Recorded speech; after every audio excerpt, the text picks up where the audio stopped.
here for the last 2 days and seeing, the wonderful work that is being done over here and the very warm friendship that Israel is receiving from all of you. I don't want to keep it to the end. I want to start with this. Konrad, I want to say thank you very much for all your efforts and all of your work. I want to say thank you for all the MIFF leadership, for what you're doing towards Israel all along those years. And I want to thank each and every one of you being over here in this room for your contribution, for the understanding of Israel over here in Norway, and for the friendship that you are giving to us. I want to assure you that we at the embassy looking forward for any cooperation that we can have with you, and we don't take it for granted. We know how not necessarily easy it is to be a friend of Israel in Norway. We know that usually being a friend of Israel is not accepted as something that is normal necessarily over here in Norway, and we really appreciate that you're doing so. I'm not sure that I see Yoni over here. Maybe Yoni left already. Yeah, Yoni is there. Yoni, it's very hard to speak after you. It was impressive, brilliant, wonderful presentation, and I appreciate it. And I really appreciate that you left for me the hard questions.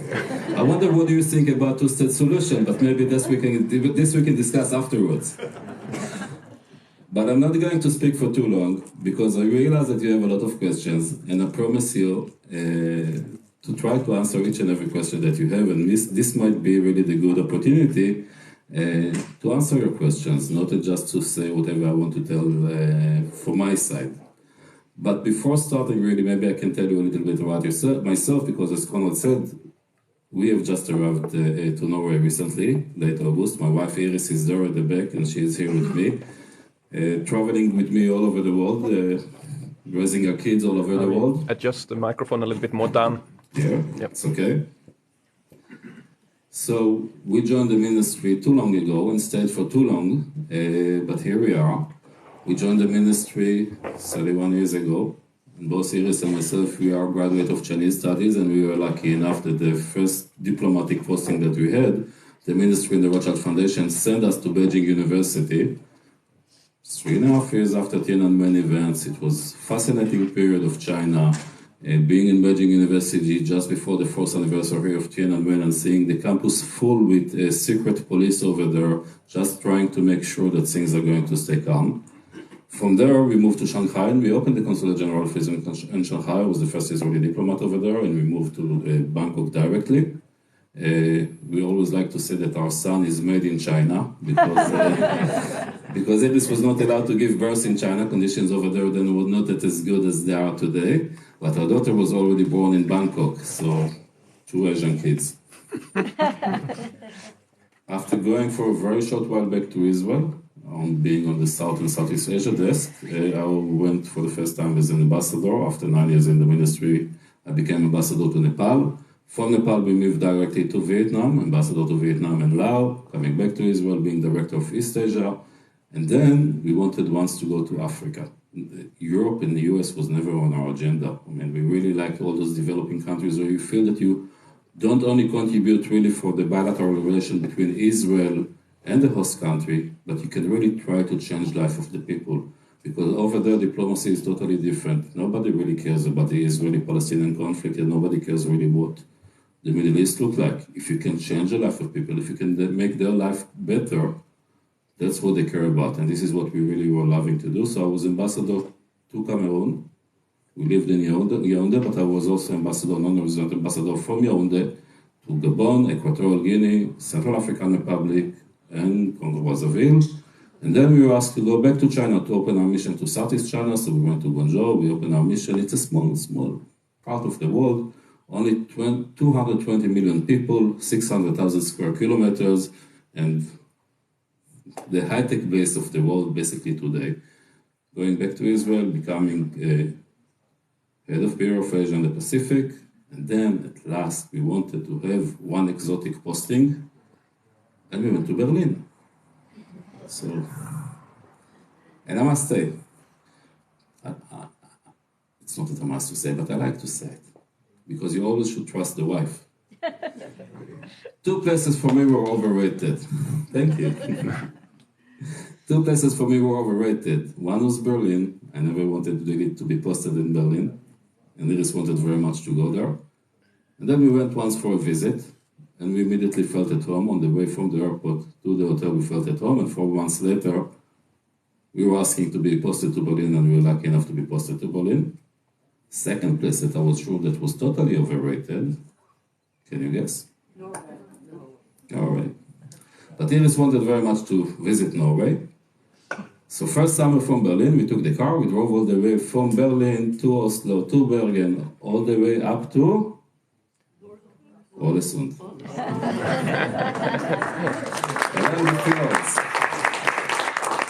And we fell in love with the country and with the people. And the next summer we came back again and drove all the way to someone was saying to the North Cap, yeah. We drove to Lofoten, Tromsø, Alta, up to the North Cap. And the last summer in Berlin, we brought already the kids because we love this country, so the kids should see it as well, even though they were not living with us anymore. And we went from Hirtshals to Kristiansand with a ferry. We didn't buy any beer. We didn't realize it was going to be much cheaper on the ferry. And made the whole of the south coast up to the fjords, and that's it. And when we came back to Jerusalem, it was clear to us that what we want to do is that next posting, we want to come to Norway. So going back to Jerusalem, I was head of Bureau for European Affairs. 11 months afterwards, I was asked by the Director General of the Ministry, which is the #1 diplomat of the ministry, second only to the minister, to work together with him as Deputy Director General of the Ministry for coordination and policy planning. I was #3 in the hierarchy of the ministry. Basically, we could really go to almost any capital in the world that we will choose, and we chose to come here. And why did we come to choose to Norway? Again, we love the country, we appreciate the people, we really enjoy the human contact with the people over here, and there are huge challenges between Israel and Norway that we believe that they shouldn't exist. I'm not sure if we'll be able to solve them, but I know that I want to try to solve them because we appreciate so much the country and because we appreciate the people. We want to try to do so. And I'm so happy to learn new about MIFF, but to see the activity of MIFF, to know that you're having 11,000 active members in MIFF, this is impressive. Much bigger countries than Norway don't have active 11,000 members in the Friendship Association with Israel. And we're having here our friend from Denmark, heading the Danish MIFF, and we appreciate also your efforts, and we wish you to reach really the big numbers that Norway is having with Friendship with Israel. Yoni was talking really about different issues. He was talking about Jerusalem and asked me about Jerusalem and Tehran. Don't let me forget about Jerusalem. It's like I was born in Rishon LeZion, next to the Mediterranean. Iris was born in Tel Aviv, also next to the Mediterranean. But we both feel that if there's one city that's describing us in Israel, this is Jerusalem. Jerusalem is something that is more than a city. It's something that is in your soul. This is our character. But let's start to talk about something that is really maybe not a barrier, but something that is defining the Israel-Norwegian relation, and not only the Israel-Norwegian relation, the UN. UN that was established as a result of World War II to try to make sure that the horrors of World War II will not repeat themselves, International Court of Justice. But if you ask the Germans will tell you that it was established because of them, because of the crimes that they were doing in World War II. It was coming out of a noble reason, really, to make sure that this world is a better place. It's not going back to the horrors of World War II. And so many of us are looking toward the international organization and hoping that it can make this world to be a better place. And whatever is being decided over there is seen like a fact, as reality, something that we have to accept. And when you're looking on UN agencies, they are doing a wonderful job. Making sure that people in the developing countries will have food, they will have water, they will have education, they will have medical treatment, something that not necessarily the government is taking care of. But the problem is not with the UN agencies. The problem is not really with not the spirit. The problem is not really with the vision that those international organizations were supposed to have. The problem is with the normal day practice. Because when you're looking at the UN, what is the UN? The UN is each and every member country of it. And take, for example, the UN Human Rights Council, human rights. Or let's start really with the Commission on Women Rights. Prominent member over there, Iran. Iran is a prominent member of the Human Rights Women Commission. Country that is basically abusing their own citizens, murdering women just because they are not covering their hair. This is UN Human Rights Commission. And then when we were having about almost 2 years ago, even maybe a bit longer, Hamas was attacking us with rockets. First rockets were shot towards Jerusalem.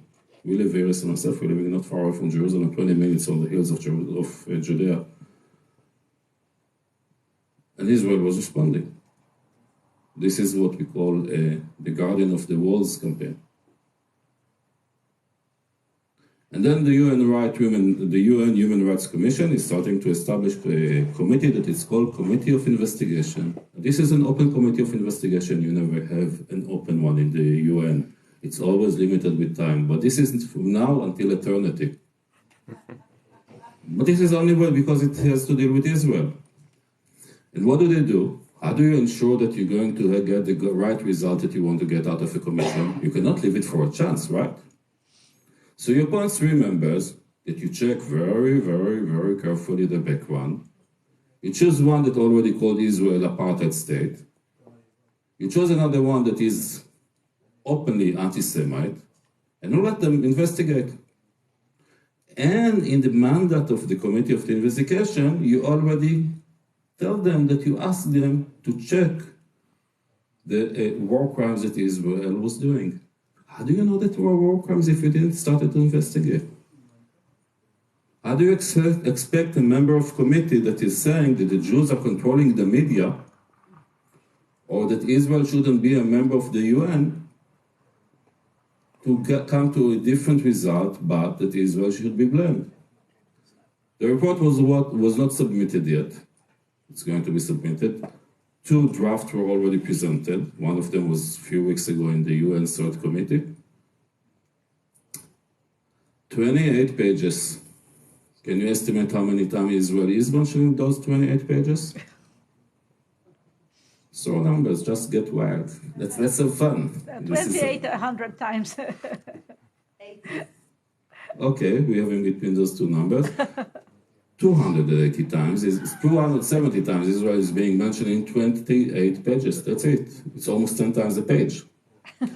How many times the Hamas that was initiating this campaign is being mentioned in this report? 0, right.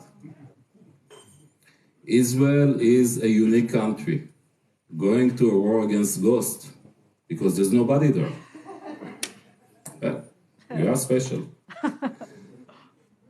So as much as we want to respect the UN, and we know how much European countries, including Norway, respect the UN and see the importance of the UN should respect itself. When you're looking on the UN Human Rights Council, 66% of the member states are non-democratic states. And they are abusing the goal of the Commission. And they're abusing the idea of the UN. And we are letting them do so. Because we never stand in front of them and saying enough is enough. Well, they are submitting a very extreme draft for the resolution. And then the free world is starting to negotiate. Okay, Israel is not that terrible. Israel is not harvesting organs of Palestinians. They're just killing them for fun. This is the sign of compromise. And what is happening usually is that when you submit something, you submit it extreme as it is over here, and then the free world will meet you over here. And you agree to this. But this, next time, this is already the opening point of the Western world, already agreeing for the extreme that you are compromising for. So we have nothing to apologize for. We have responsibility to be a fair player. We have responsibility to be a good country that acting according to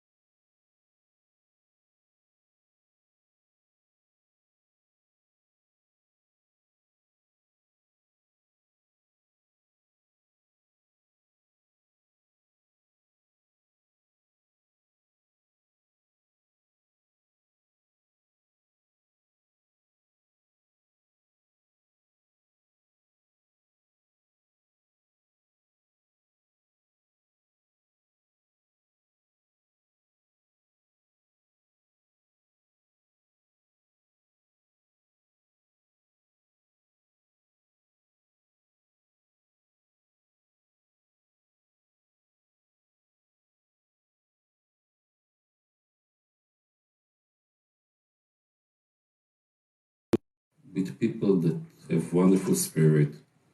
We're looking around in the world around us today, again, as I said, Iran is saying what's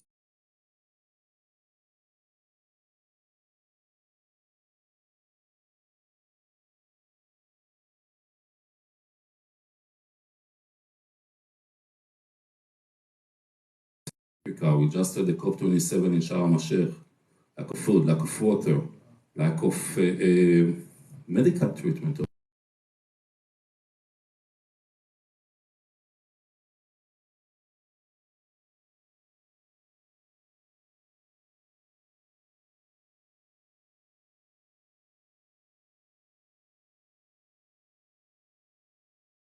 In Norway. It seems that not much is happening. It seems that majority of the discussion about our relation, it's about what's happening about the Israeli-Arab conflict.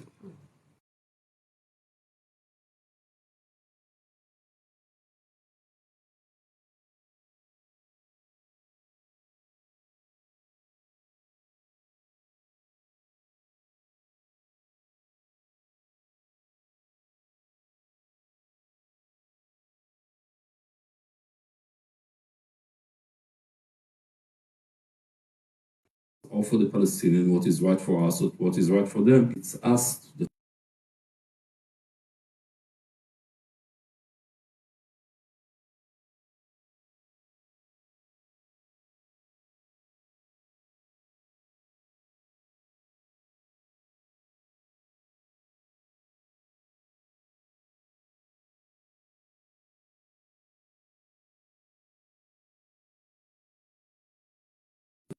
it's fun to be in New York, believe me, good restaurants, good food. Every second street you have a Starbucks.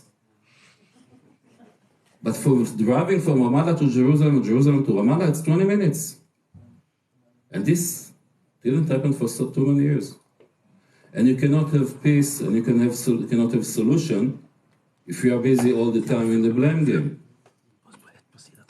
29 years ago, Norway was doing a beautiful thing. They didn't tell us or the Palestinians, look, you should go now into the room and sign the document that we dictated to you. What they were saying is, you should go into the room, talk to each other, find solution, and we will support you. This is why we've been able to achieve the Oslo Accords. Not because Israel is being dragged every time to different organizations that are calling us apartheid state, ethnic cleansing, worse than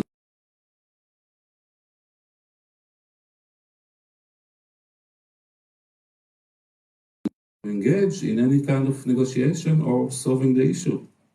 We are not like what we are being blamed for. And I don't even feel that we have to defend ourselves against such claims, ethnic cleansing. When he was talking about Jerusalem, do you know since when Jews are the majority of the population in Jerusalem? Anyone, any wild guess again? 1850. Yeah. 1840, Jews were already the biggest group of population in Jerusalem. Between Jews, Muslims, and Christians, true that if you put Muslims and Christians together, Still, there will be more than Jews, but each and every group separately. Jews were the biggest group in Jerusalem already 1840. 1870, this beautiful, important city of Jerusalem had 22,000 residents, half of them Jews, the second half Muslims and Christian together. 11,000 each of those three groups. So Israel is not some kind of a result, as I said, Zionist colonialism, result of the Second World War II. We've been there already, the majority in Jerusalem, since 1848. But let's go back to relation between Israel and Norway. When you're trying to see what's happening, as I said, not too much is happening. When you're looking on trade, and trade for me is not that important. Really, cooperation is much more important than just selling and buying. It's nice, but it's not what is really creating relations between countries. But even on this, even on trade, the whole bilateral trade between Israel and Norway is $360 million US. This is nothing in comparison when talking about trade between countries. Majority of it is $240 million US from Norway to Israel, and out of this, 83% is salmon, right? You don't base bilateral relations on salmon. Okay. So our role over here is to try to have another leg for the relation between Israel and Norway. It is not going to focus only on the Israeli-Palestinian conflict. We want to solve it, as I said. We want to solve it for our sake, for our own sake.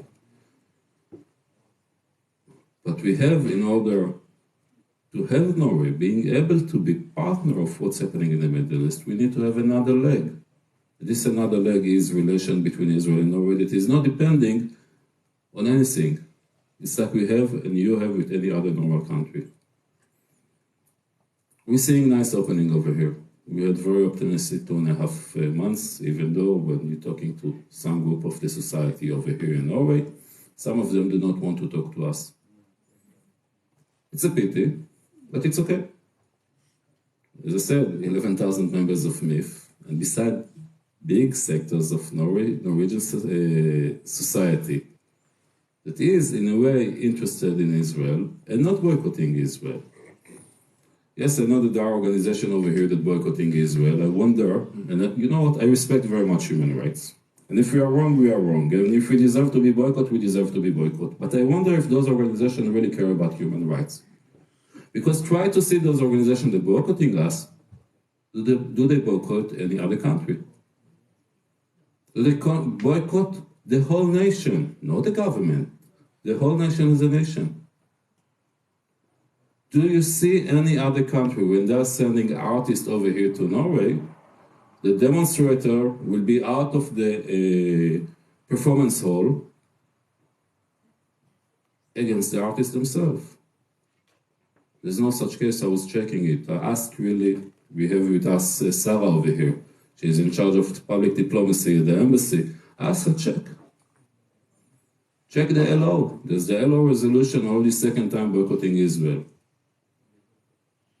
You're seeing what's happening around you, not far away, not in Africa, not in Latin America, over here in Europe, what's happening? Does LO boycotting anyone in Europe? You know what I'm talking about, who I'm talking about. It's all about Israel. So when it's all only about Israel, it's not about Israel. It's about those that are boycotting us. They should be the one to give answers. How come it's only about Israel? I really believe that, as I said, that Israel and Norway can do many things together. We're having advanced medical industry. We're having advanced abilities in what we call, it's being called blue economy, ocean economy, agrotech, new energies. So all those things are things that we can do together. It's pity if we wouldn't be doing so. As I said, I'm happy. We're seeing new openings over here, and I'm looking forward to do it. Another thing that is coming up is really 2023. 75 years of the Nakba, right? Do you know what is the Nakba? The UN will make sure that you will know what is the Nakba, those of you that don't know. In 1947, when the UN was deciding about the partition of the land for two countries, even the Arab didn't know that there are Palestinians, because the resolution is talking about two states, one Jewish state. You were asking before, should Jews, that you heard someone asking about religion should have a country.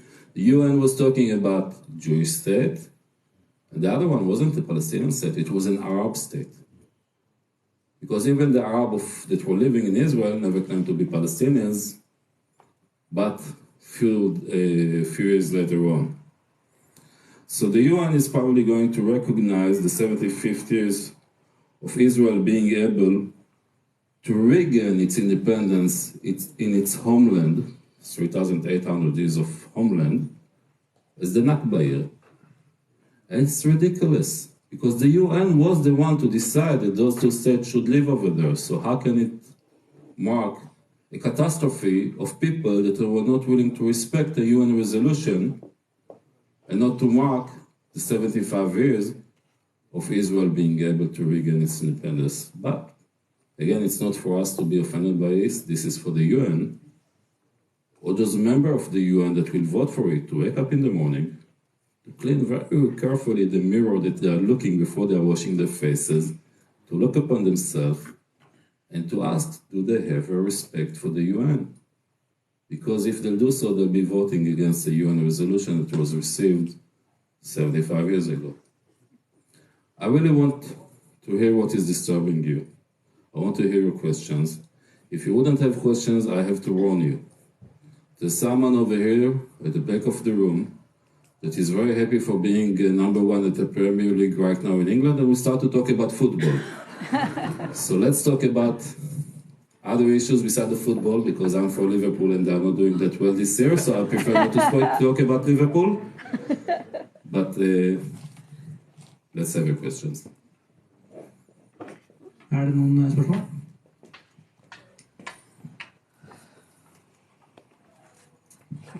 Yes, thank you, Mr. Ambassador. I don't know how much you've been able to understand the troubles you're going to face here in Norway. I know. But when you have the political parties, that's one side, but you also have the Church of Norway. And I'm heavily involved in the church. Mm-hmm. So I was just wondering how would you sort of work with them? Because you have some very strong voices. Not everyone, but you have some very strong voices that is, you can say, having a lot of impact on the Norwegian people in what they're saying. Mm-hmm. And I don't know, you probably also know that we have some problem with the Mosaic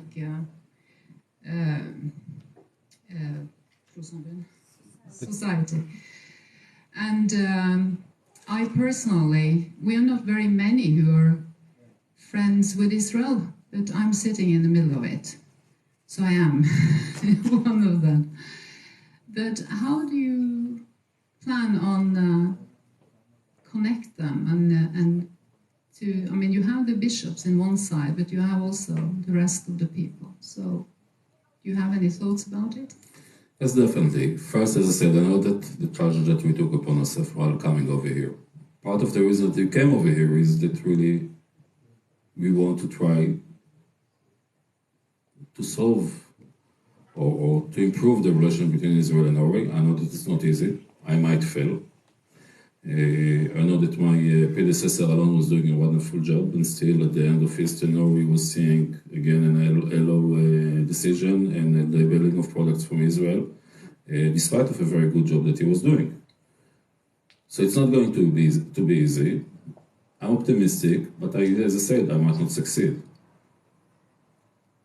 We were talking last night about chess. And I said that for me, diplomacy or relations between nations is almost like a chess. You know what is your goal. But then you have thousands of different moves that you can take. and you know where are the obstacles and where are the advantages, and you know what you should try to do in order to reach your goal. And the goal in diplomacy is not like in chess. In chess, you have to beat the other side. In diplomacy is to bring two sides together for cooperation, to have the best cooperation that you can have. I see my role as an ambassador not only to promote Israeli interest in Norway. My role as ambassador is to serve as a bridge for a partnership between Israel and Norway. So I guess that the LO wouldn't be our best friend in the near future. And I guess that the Norwegian Church, it will take us also a while, maybe many years. But we have to start to build all the steps that will lead us to at least some kind of a willingness to listen to us. Right now, even the willingness to talk to us doesn't exist. There was a report about 2 weeks ago, even less, that the Minister of Foreign Affairs of Norway was attending a meeting of one of the branches of the LO. And over there, one of the leaders was saying that what Israel is doing to the Palestinians, it's an ethnic cleansing. And she was not willing to accept it. And in a very, this is not my words, this is what was on the media, almost was bullying her and blaming her for being a liar because she's not willing to accept the fact that what Israel is doing to Palestinians is ethnic cleansing. Again, see what's happening today in Jerusalem. As I said, 11,000 Arabs living in Jerusalem. Today, hundreds of thousands of them are living in Jerusalem. So where is the ethnic cleansing? It's very easy today to spread lies. It's very easy, with the fake news and everything to say that, okay, I remember I was in Germany, there was a university that was teaching an article that Israel is harvesting organs of Palestinians. Everything is, today with the social media, you spread something on the media and everything is okay. And people will repeat it and repeat it. Facts are not important at all. One day when I'll quit the foreign ministry, I'm going to be a millionaire. Really? I'm going to sell souvenirs that's saying, save the hippos of Palestine. There are no hippos in Palestine. It doesn't matter. Everybody will buy it because Israel is killing the hippos of Palestine and lets me buy those products to save the hippos of Palestine. I'll become a millionaire. There's an alternative reality that is being created time and again. And the best way, in my eyes, to fight it is not to face those people that necessarily are lying, but to try to expand the number of people in Norway that know Israel and know what is Israel all about. And Israel is not perfect. Israel is making mistakes. Israel is sometimes, some of the Israelis are doing deliberate things that shouldn't be done. Israel was even making a terrible mistake in sending me over here as an ambassador. We are not a perfect nation. But when you look here around us, Israel is quite a good country. Successful, dealing a lot with humanitarian efforts around the world, with a strong economy, with a very leading innovation ecosystem, and sharing these experiences with other countries. We're doing well, and we have quite a good country. I'm proud to be an Israeli. Despite of, we love to criticize ourselves. We love inside to say how many troubles we have. But this is because we are a democratic society. So I believe that if we'll be able to include more and more Norwegian in relations with Israel, in different fields, you'll be able to change also what people in Norway think about Israel and how much they're willing to cooperate. Because at the end of the day, when all you do is opening the newspaper, watching the media and seeing how terrible Israel it is. So this is how terrible Israel it is. I'm willing to talk to Taliban, but I wouldn't talk to Israel. This is how ridiculous it is, the situation today with Israel.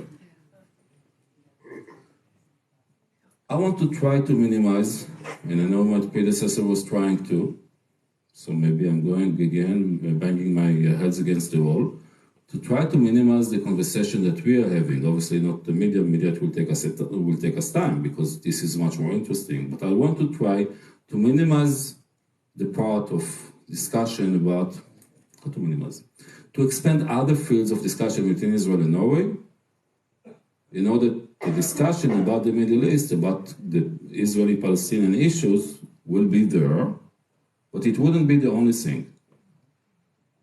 And by this, I hope that slowly, we'll be able to open more and more part of the society to understand that Israel is not what we are blamed for, but what we really are. Is it going to be easy? Not. We have to have patience, we have to have the belief, and we have to continue and have the efforts to try to do so.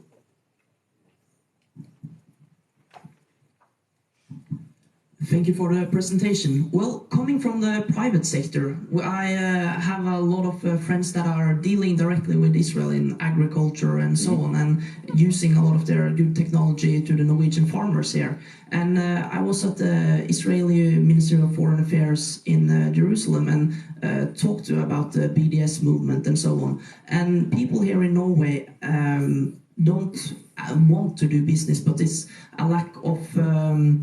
it's a very minority that is very vocal, and if you are going to support Israel, then you are being boycotted by them and their supporters, and it's a huge PR catastrophe, we thought. But then we had a briefing about that if you do business with Israel, your profit margins is not directly impacted by those more supporters of the BDS movement. So my point being is, how are you going to work with the Norwegian private sector and inform them about all the wonderful opportunities that is with the cooperation with Israel, not only exporting fish and raw materials and goods, but also to increase partnerships, cooperation with Norwegian firms, and tell them that it's better to do business with us and make money together and change the world, since it won't hurt your bottom profit margins, since after all, we have a lot of good products, and people aren't that idealistic when everything comes down to everything. The normal buyer doesn't go around and think, oh, what are the problems with Palestinians and what are international relations? They want a good and affordable products. And how are you going to change the narrative that being from so grand perspectives about geopolitics and saving Palestine and so on, in actually how can we cooperate and have a beautiful and mutually beneficial partnerships? This is exactly what we want to do. What we want to do is to expand, as I said, the conversation about Israel from the political side into what we can do together. And I'm trying to be as less as possible at the embassy, and really to be as much as possible out there and to meet the people. And this is exactly what we are doing. In order to encourage people to know more about Israel, to present Israel to them, and to encourage them, the most important is to, and some of you have been to Israel, I guess most of you have been to Israel. And this is why when you've been to Israel, you know what is Israel all about, and what people are telling you about Israel. And this is what we want to do also with the commercial sector over here. Innovation people dealing with innovation, people dealing with research and development, both academic one and commercial one, to introduce to them what Israel is being able to do. But then you get to know also the people and say, this is not what, they are totally different from what they are being told about. They are totally different people. And you see that Israel is a diverse society, and in Israel we're having a lot of ideas about the political field. But you can find wonderful partners over there. When we've been in China, I remember, I was meeting the software industry of China just before traveling to Israel, and told us, all those years we were traveling to the US, and then we realized we were traveling all the way to US to buy Israeli products. So why are we traveling to the US? Why won't we travel directly to Israel, to the origin of those places? Israel is the country that is investing per GDP the highest amount of money in research and development. You're seeing the result. And then you're saying that all the countries around you, Norway, Denmark, Sweden, Denmark, Finland, having innovation activity in Israel. Norway doesn't. If you're going to Israel, you find the research centers, R&D centers of all the leading companies. Microsoft, Google, Motorola, Yahoo, everybody is there. Facebook, everybody is in Israel. And so many times, when you touch your iPhone, so many of those parts, sorry, it's not iPhone, this is Samsung, sorry. Never mind, but you get the idea. So many parts of it, technology is coming from Israel. And you're touching computer that says Intel inside, The brand is coming from Israel. Let's see all those that want to boycott Israel, boycotting products that have Israeli technology inside. They're going to have a very strange early 20th century life, probably, if they'll give up on this. And they know it, but they wouldn't boycott it. So this is what I'm saying. I believe that we should meet as many as possible people from those relevant sectors in Norway. We should bring Israelis from the industries into Norway. We should ask the people from Norway to travel to Israel, and it will be happening slowly. And I don't want to mention which meetings we had last week because we're keeping, confidential respect. But we already have agreement about few delegations that will be going, important delegations, on those fields that will be going from Norway to Israel. And I believe that when they'll be there, our work is done. They'll see what's happening in Israel, and they'll realize that they want to be part of it. Because Israel is doing wonderfully. Really, we're doing wonderfully. You're seeing, we're signing 2 years ago, we're signing the Abraham Accords. The amount of investment that is coming from United Arab Emirates and into Israel, amazing. The collaboration that we're having with so many countries around the world, their wish to be part of our system, ecosystem, is amazing. So we are doing fine. We just want to see Norway as part of it. I think it's for the benefit of Norway, not less than it's for the benefit of Israel.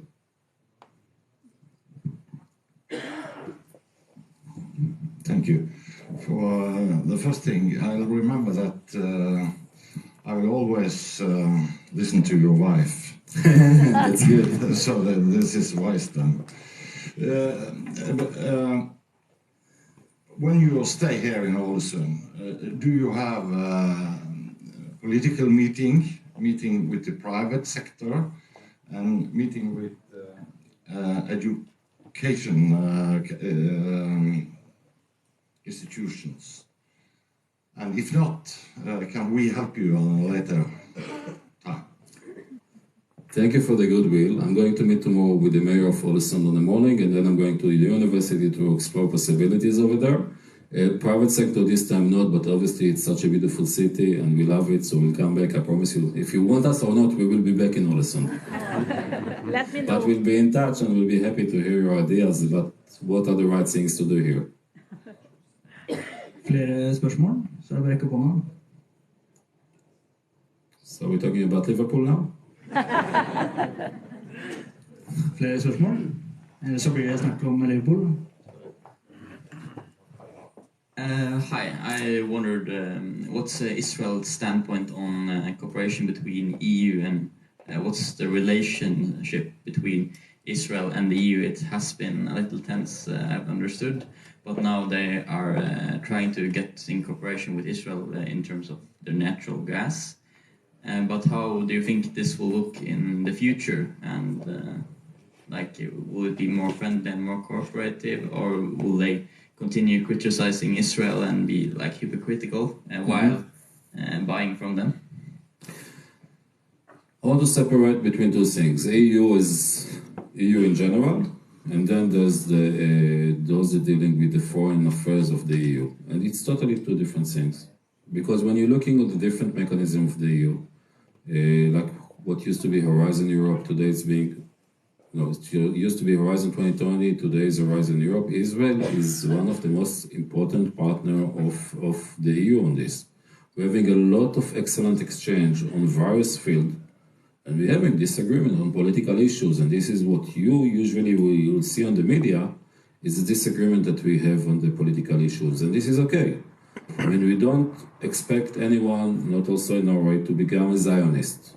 And we don't expect them to support the settlement. This is okay. We're having differences. Differences is part of life. We can have discussions about it. We can share our views. As long as it's not disturbing the cooperation that is happening. And the cooperation between Israel and EU on the different level is excellent, really. And mainly science and technology, commercial activity, every field that we touch, beside of the disagreement on the political issues, is excellent. And we're having today, Ursula von der Leyen, former German defense minister, is the head of the commission over there. Very supportive, very good relations along the years that we're having with Ursula von der Leyen. We don't have complaints. always there's a better, hope for better exchange. But overall, good relations. Yeah, thank you for the lecture. Where do you see relations to China heading? Well, someone that spent 8 years in China, from the beginning, it's more than 8 years, because it was 8 years in China, twice in the headquarters dealing with Chinese affairs. We cherish very much the relations with China. Obviously, Israel is part of the global community, and obviously Israel is having the US as our closest ally and partner, and we trust the US. The US is really supporting us in various issues, as well as, with the defense issues, as well as on the, talking about the UN. If you wouldn't have necessarily the US as the one that is willing to veto resolutions against Israel, again, one-sided resolution against Israel in the Security Council will be in a total different situation. So we have to play in a careful way that we have in different partners, different priorities, and to make sure that we're finding our right way. We always feel obliged to the Chinese that they were the only country, almost the only country in the world to open the gates during World War II.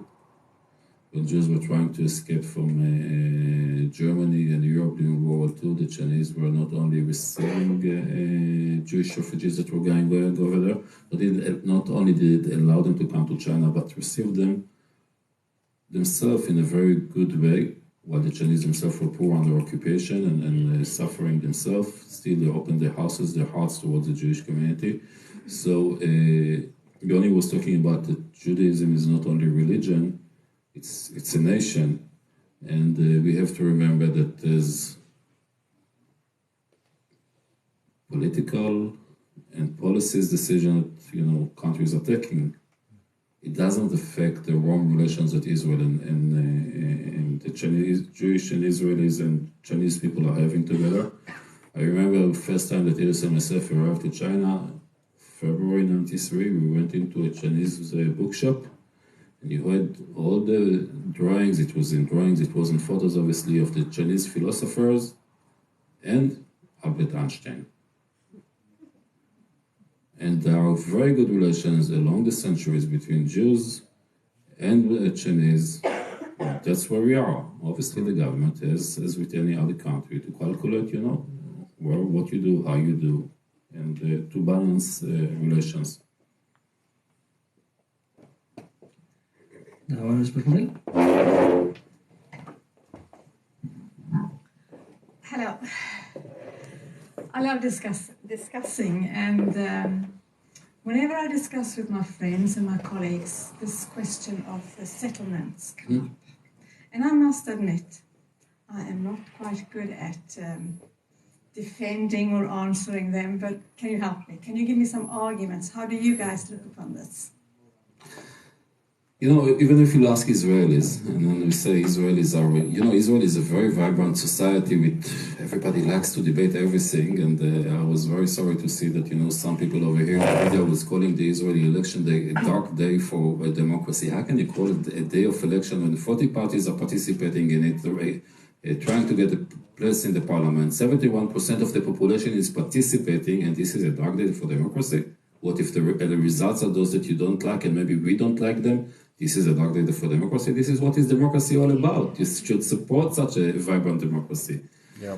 But it's the same about the settlements. You have people in Israel that are for them, people in Israel that are totally against them, and you have people that, are not that emotional about them. But the settlements, first of all, this is not the first obstacle for solution between us and the Palestinians, and I'll tell you in a while why not. And second, Jews were living in those parts of today is what you call the West Bank and we call Judea and Samaria for a long time.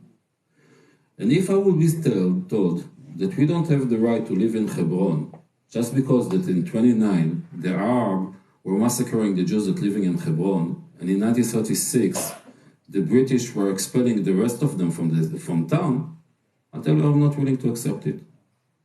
Massacring people is not causing them to lose the right to live in a place that they used to live to, and at least to live in, and expelling them.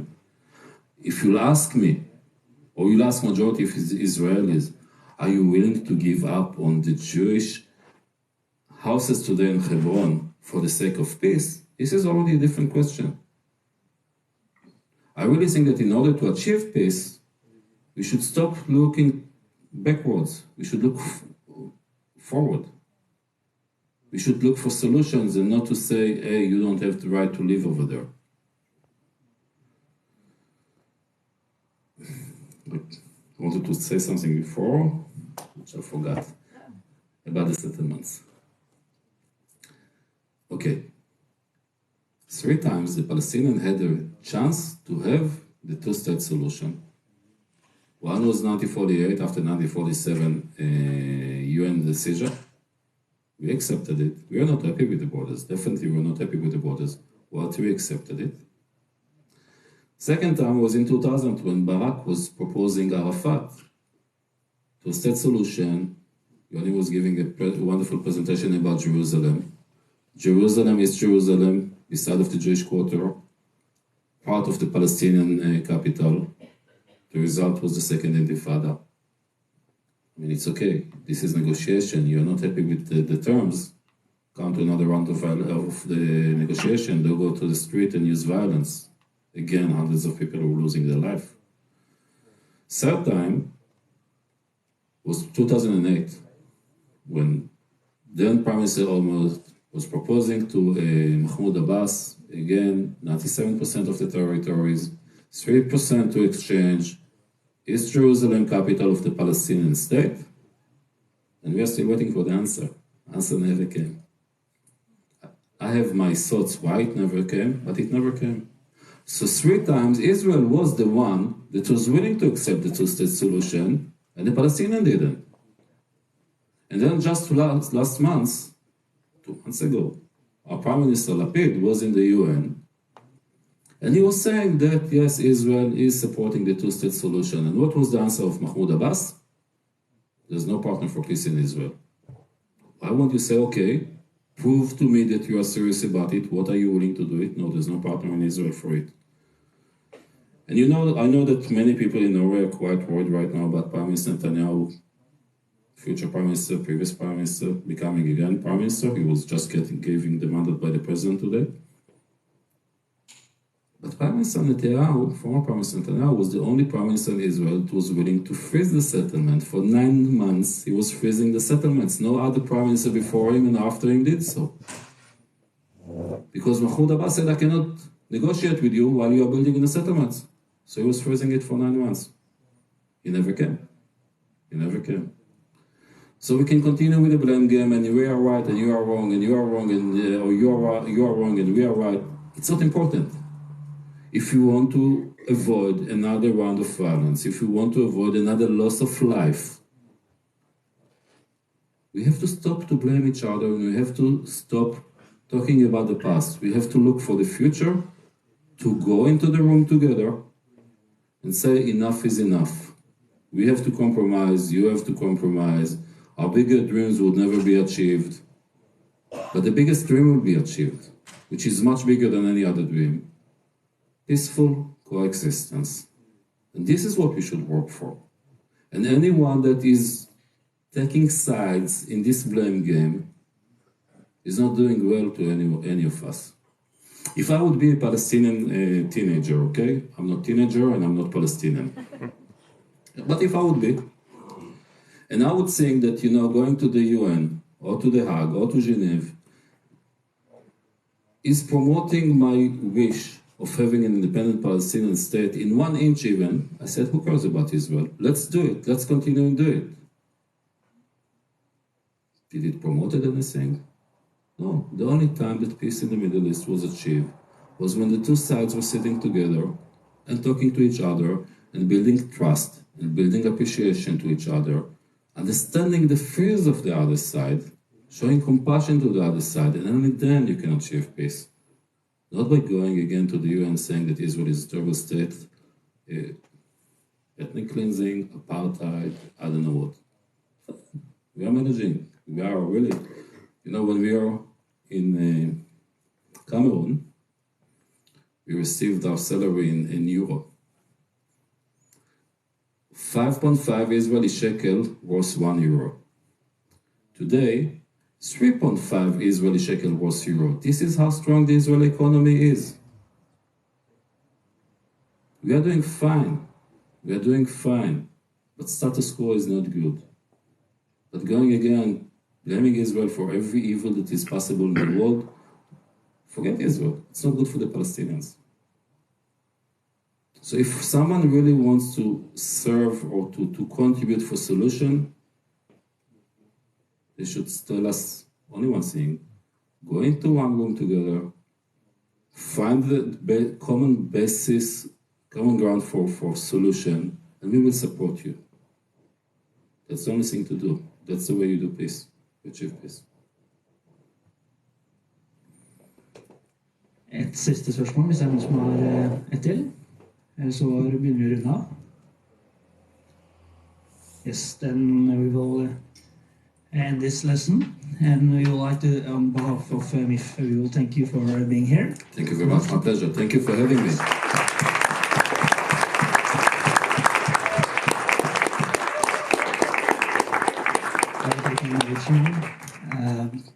Litt praktisk informasjon hvis jeg får den.